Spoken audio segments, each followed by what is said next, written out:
Flight 203. This segment is from Terrace to Vancouver. The 24-volt DC system panel.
If you're in the market for a personal VFR radio, ICOM has a line of personal radios for all of your needs.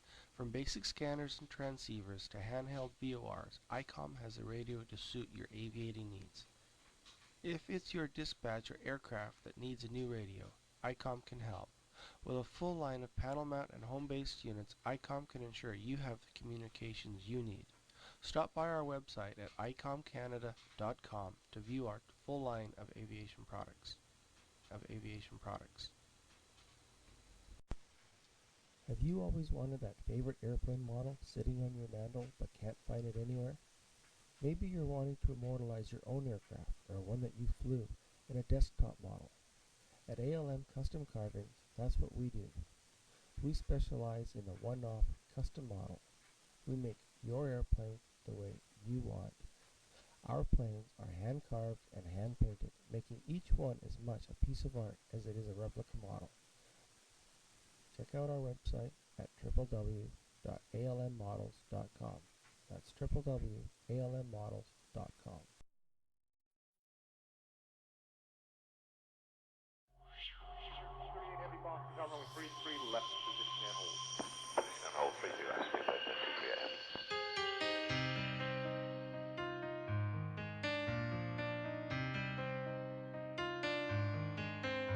Morning, Tower, Triple 62, ILS 219. Triple 52, Kennedy, clear land, 31 right, wind 29012.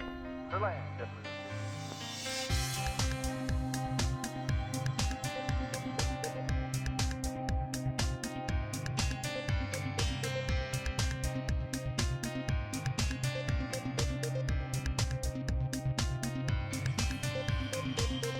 Convair 257, turn right heading 180. 180, heading center 257. Flagship 2884, turn left heading 330.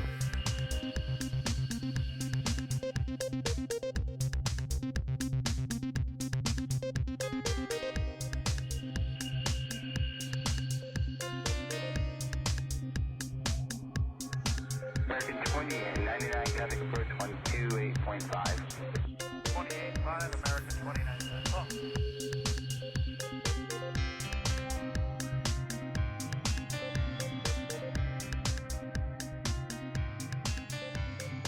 Mike Elk, Zulu, clear to land runway 30, hold short of runway 25.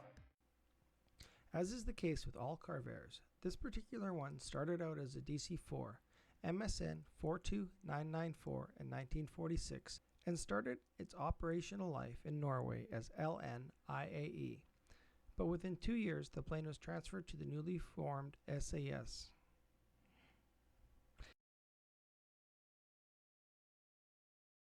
In October of 1956, the plane was sold to Japan Airlines and re-registered as JA6012. In 1962, the plane was leased to Korean Airlines and registered as HL4003. A year later, she was returned to Japan and she took on her original Japanese registry. In 1964, she was sold to Ansett ANA and was registered as VHINK. Ansett bought the aircraft with the sole intentions of operating her as a freighter.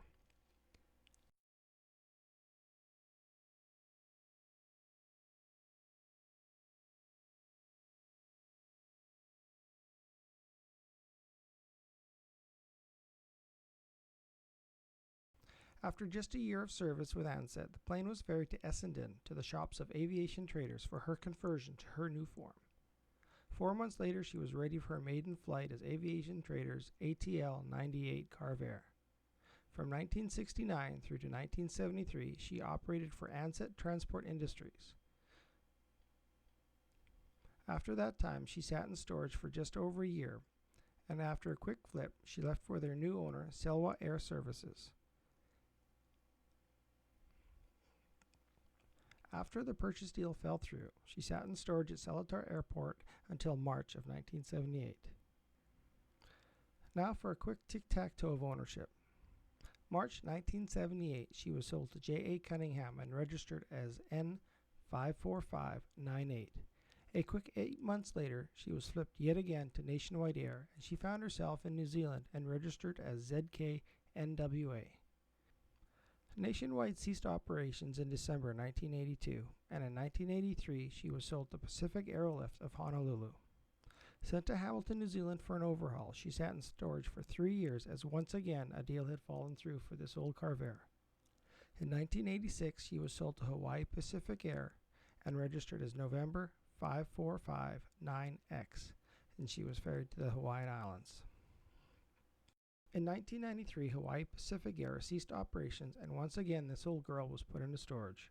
Between 1994 and 1997, again she went through several different owners, and finally ended up with J. Mao, a South African aircraft broker. This is where this DVD will pick up the story, as it was Hawk Air of Terrace, BC, Canada that bought the aircraft and ferried her from Hawaii to Terrace. Once in Canada, she was registered as CGAAH.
zoom that in, Paul? Yeah.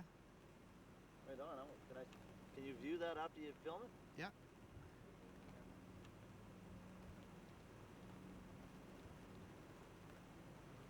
Right down the runway, that's nice.